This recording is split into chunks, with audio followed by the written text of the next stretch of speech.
So today is actually a special request.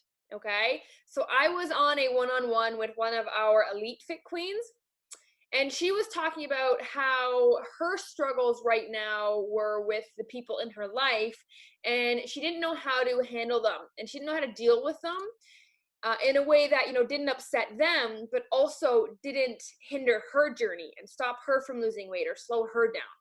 So she's kind of like in this middle zone, which she doesn't know what to do or how to interact or how to handle this or cope with this. So that was her struggle. And I had quite a few other ladies reach out this week and have the exact same struggle.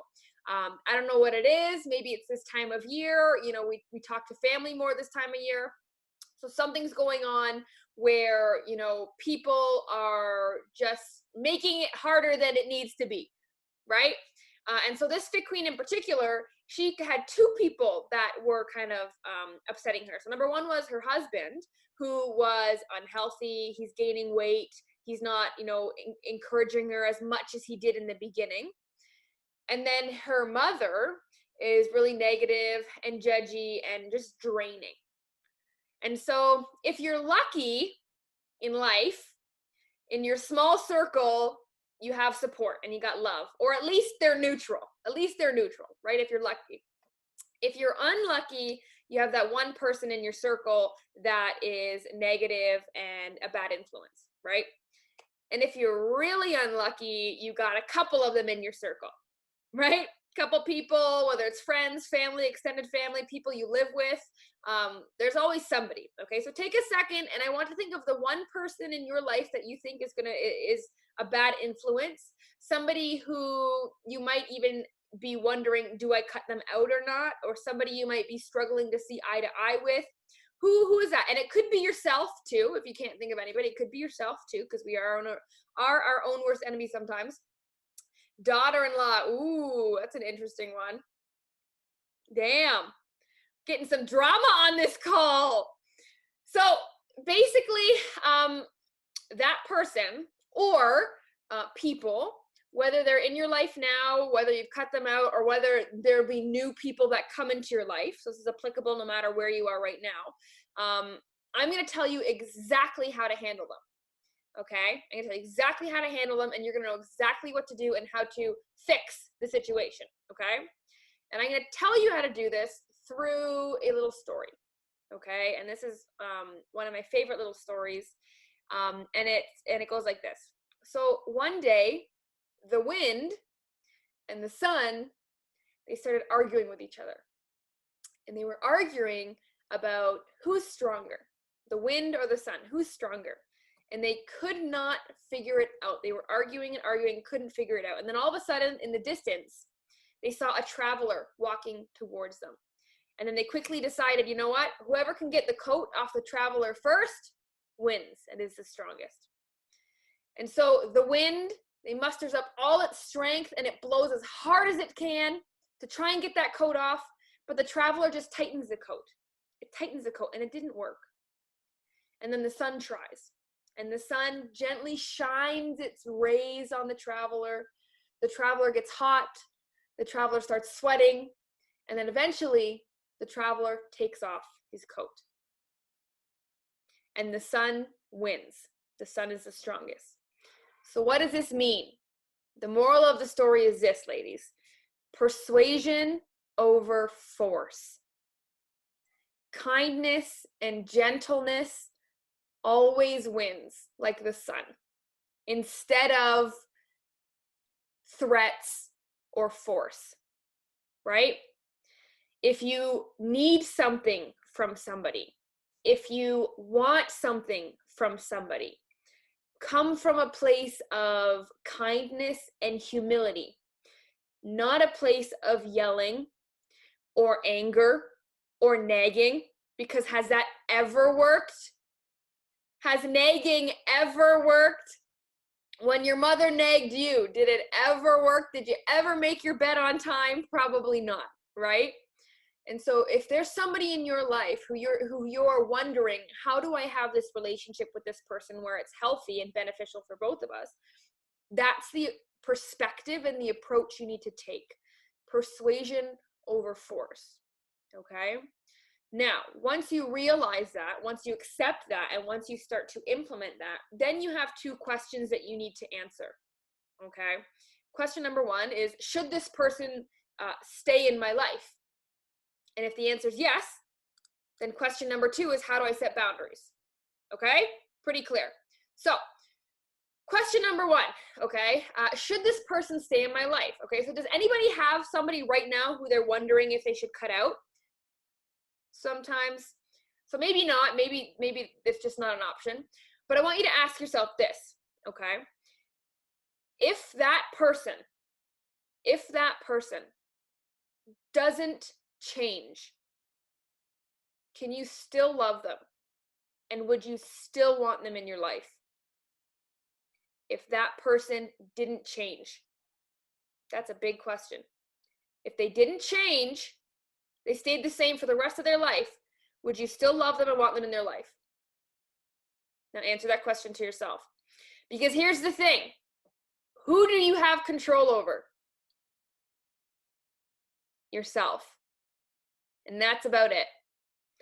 You control you. You can change you, but you cannot change anybody else. That's a recipe for divorce. Trying to change each other, right? And when you expect somebody to change and they don't, that's when you get disappointed. When you expect somebody to change and they don't, because they will never meet your expectations, because your expectations are used to measure you and you only, because you're the ones that created them. So how could they apply to anybody else? And when somebody falls short of your expectations, you get disappointed. And when somebody consistently disappoints you, what happens? Resentment. Resentment festers. And then you get passive aggressive. And then you get short with each other.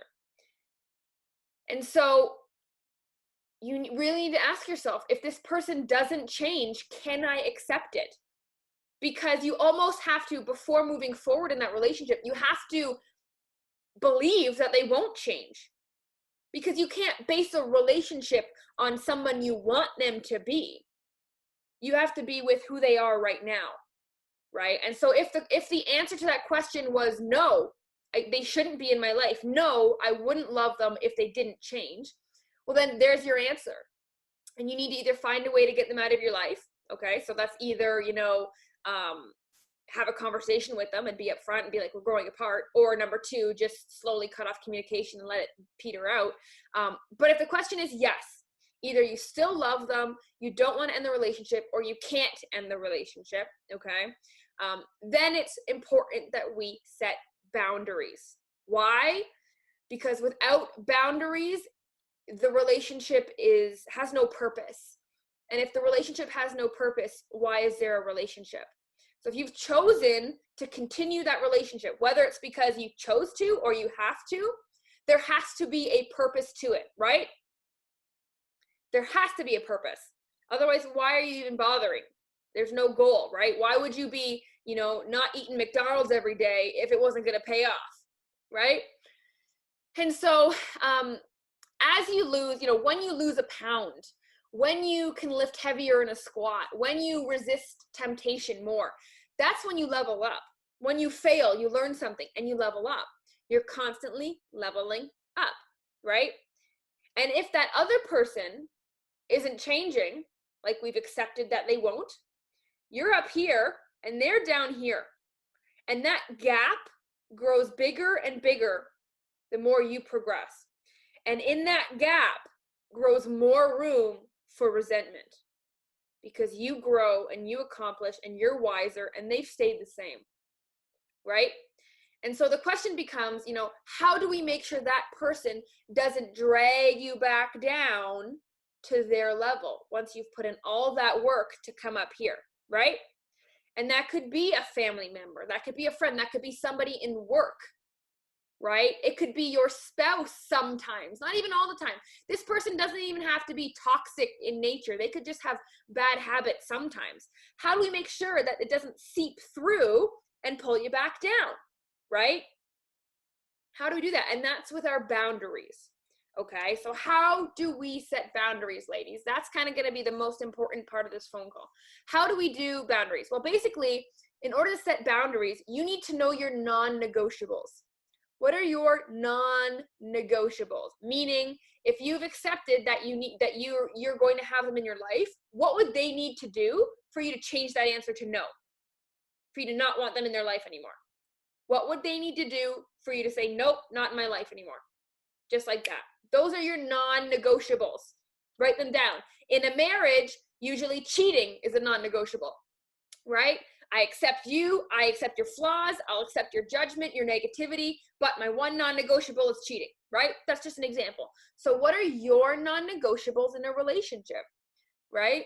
And this, again, this does not have to be someone who's super toxic. It could be somebody you love and who is supportive, but is wishy-washy with their support sometimes. That could be just as damaging, okay? So non-negotiables, ladies. Think about your non-negotiables. Make a list.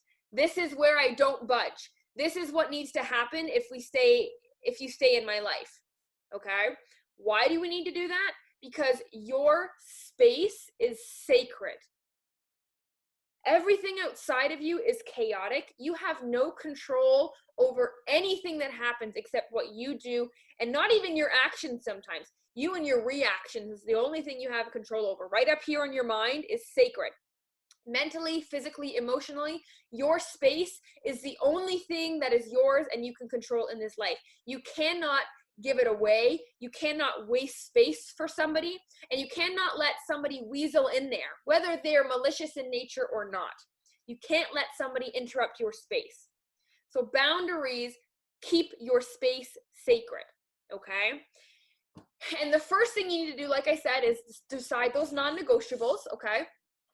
And then make sure that that person is in your life on your terms, okay? So when you want, when you've scheduled it, when you need to, okay? Not when they want. They don't get to come and go as they please, because that's stressful. You can't prepare.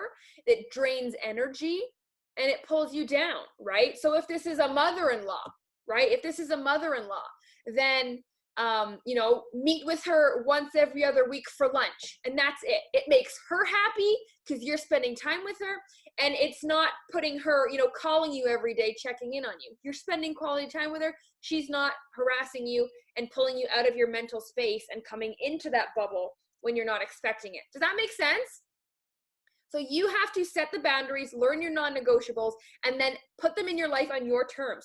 If it's your husband sometimes, well, then you need to set those non-negotiables and be like, listen, I work out at 6 p.m. on Mondays. That is what it is, and you need to accept that, or there's going to be a problem, right? There's an issue. I need this from you. I'm asking this from you, and that's my non-negotiable. There's lots of ways to put this in your terms, right? If someone in your life is a constant complainer, but you love them and have to keep them, then you say, okay, every Sunday at 3 p.m. we'll have a 30-minute call and you can voice your concerns, but that's it. I don't want to hear about it from someone else. I don't want to get Facebook messages. I don't want to see passive aggressive social media posts. Do you know what I mean? On your terms. Every single interaction you have with them is on your terms. You've defined it. Okay, so decide how that person can fit in your life so it minimizes the damage to you, but it also satisfies them, right? Because a relationship at the end of the day has to be two-sided, right? You come first in your needs, okay? But if you want the relationship to be successful and free of resentment, then they need to be getting something as well, okay? So that's kind of the first part of setting boundaries, right? Non-negotiables and on your terms. And then the second part is this, right? Like negativity is a cancer, right? Does anybody, or when you were younger, do you guys remember gossiping when you were younger in elementary school or high school? Maybe you didn't do the gossiping, but you definitely sat around and heard somebody gossip, right? And if you hang around that too much, guess what you start to do? Gossip, right? Guess what happens if you hang out with somebody who's negative? You become negative. Guess what happens if you grow up with a parent who has road rage? Well, you got road rage, right? So if you're around it, it becomes toxic, right? And so here's the thing. It's hard to eliminate negativity completely, okay? So what I want you guys to do with any negativity in your life, wherever it's coming from whoever it's coming from, maybe it's even yourself sometimes, the answer is not how do I decrease the negativity? It's not removing something, okay? It's how do I increase the positivity? How do I add more positivity so that ratio can outweigh the negativity, right? Because if you spend all day trying to get rid of the negativity, guess what you're doing? You're still focusing on the negativity to get rid of it, right? It's counterproductive. Instead, look at the other side of things. Focus on the positive. So what can you do to add more positivity to your life so you can outweigh the negative, right? So what do you need? Do you find that you're down on yourself too much? Okay, so how do I make myself positive? Do I need to have a spa day? Do I need to spend a day where I just take time for myself? Do I want to treat myself to a movie? Do I want to take a bubble bath? Do I want to go on a date night? Do I want to have a girls' night? What are the ways to increase positivity in your life so that when there is negativity on your terms, remember, that it doesn't even shake you because you've had so much positivity, the negativity is just wiped away. You have a force field you've built around you of protecting your space, of this positive aura, of this positivity you're always experiencing and going through. That negativity doesn't stick to you anymore or as much, right? And so wherever you are in life right now, okay, you are the top 5 people you hang around with the most, period. You can debate it all you want, but that is what it is. So who are the top 5 people you hang around with the most? Who is it? Who is it? Hubby? Maybe the kids? Maybe a friend, right? Are any of those people where you want to be? Are any of those people hindering you in any way? And the answer is probably yes to both of those, right? Because everybody's on their own path and everybody struggles with something. So then the question becomes, okay, who do I keep in my life? And if I keep them, how do I set my boundaries? And then how do I define my boundaries? What are your non-negotiables? What are you willing to accept? And what is absolutely not acceptable, right?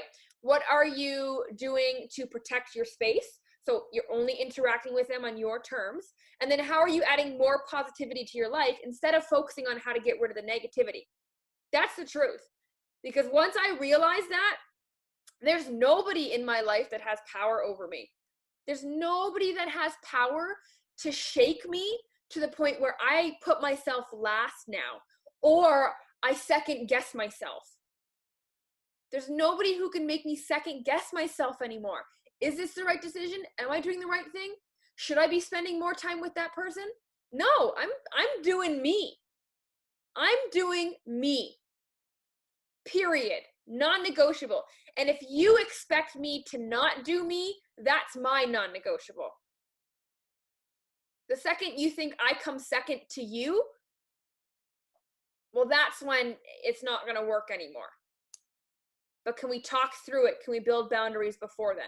That's a decision that you have to work through. And it's very, very tough because it's very sensitive. And if you're listening to this call, in some way, you're emotionally more mature than most likely the person you're thinking of, right? So it's hard when you're not even on the same emotional playing field to get your point across.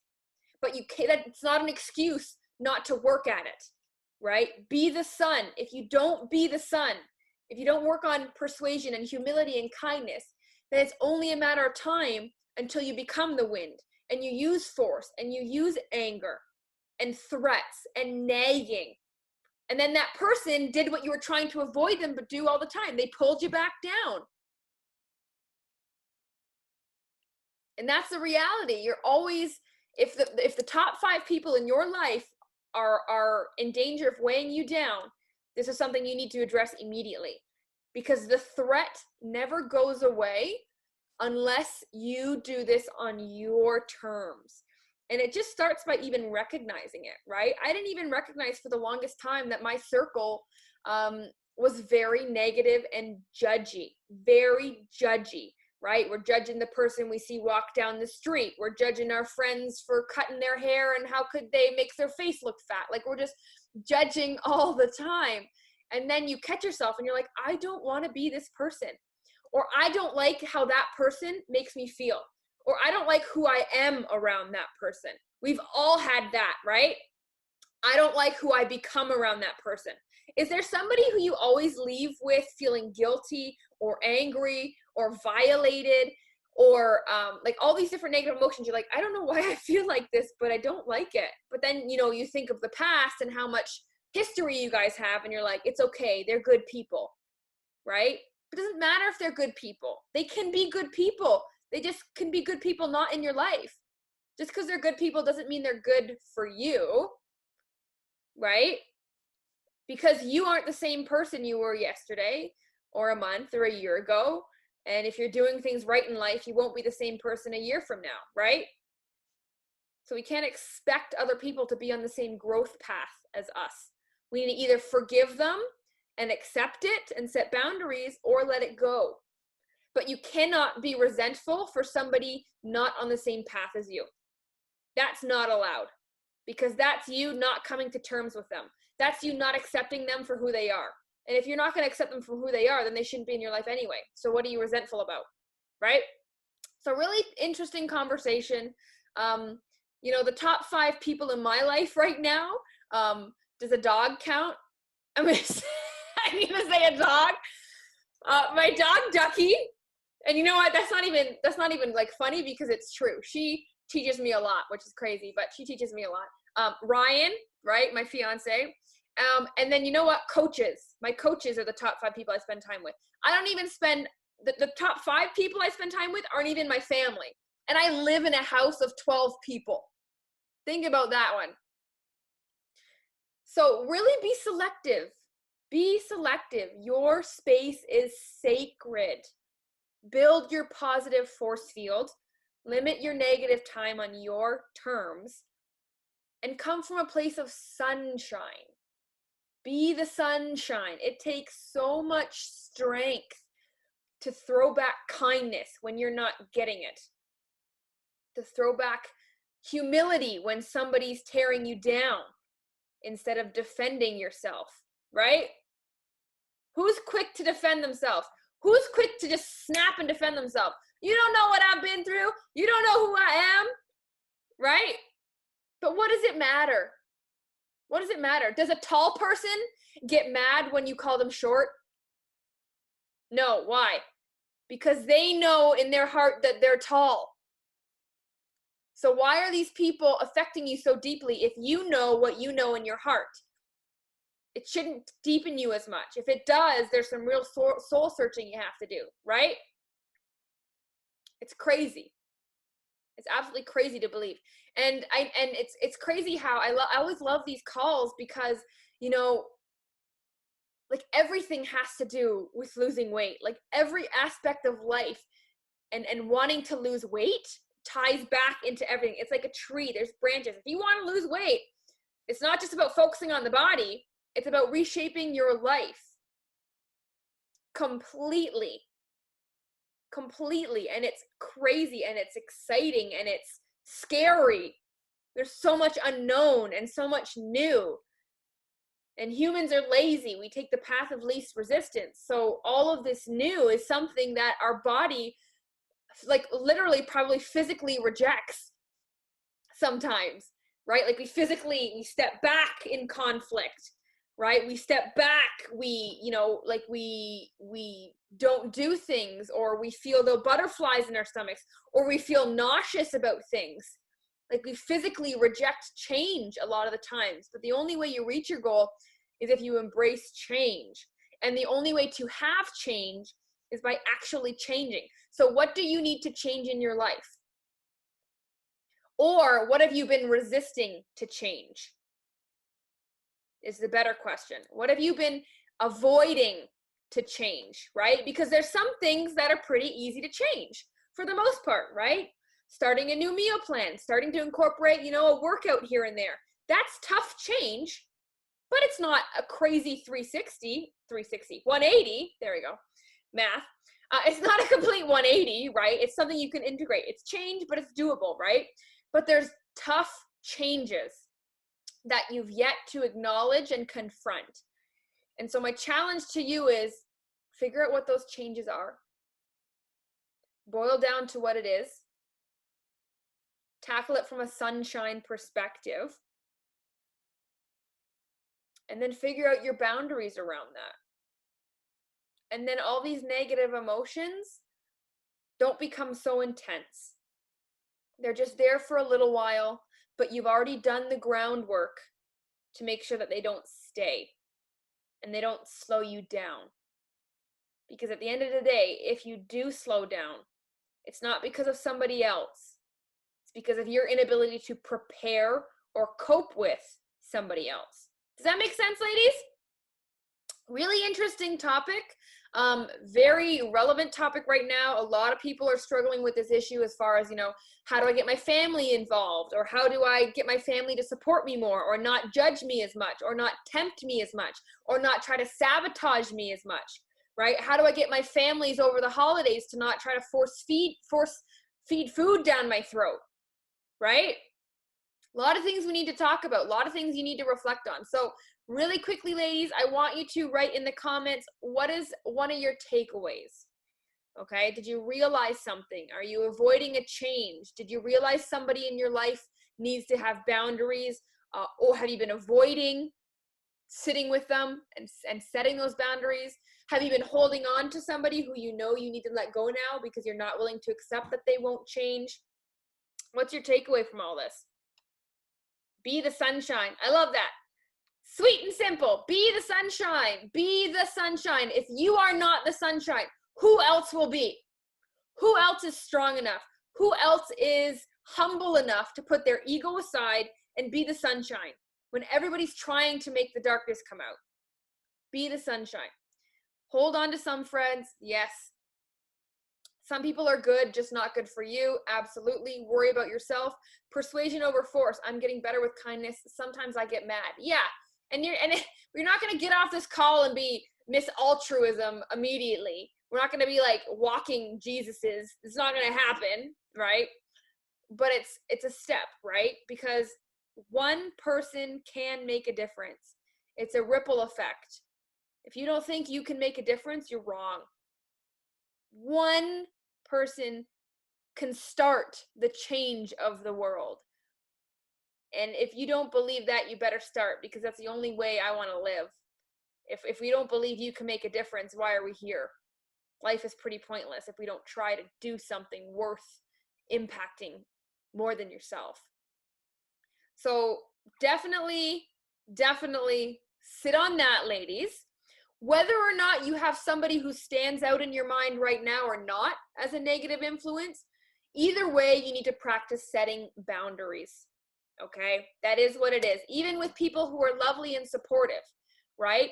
They're not supportive 24/7. They're not. They are on their own journey. They're not trying to lose weight, so they're going to eat a cupcake in front of you every now and then, right? That's just the way that it is. So set your boundaries. Know what your non-negotiables are. Put it on your terms so it doesn't bother you and doesn't drain you. And just be the sunshine, because why the hell not? Like, we need more. We need more. So find it in your heart that that's the only place that you can come from to solve a problem, is that sun place, persuasion over force. And then every other problem really isn't a problem. It's just an obstacle that you're about to figure out. It's not a problem. It's just an inconvenience right now. And you're strong enough to deal with an inconvenience, right?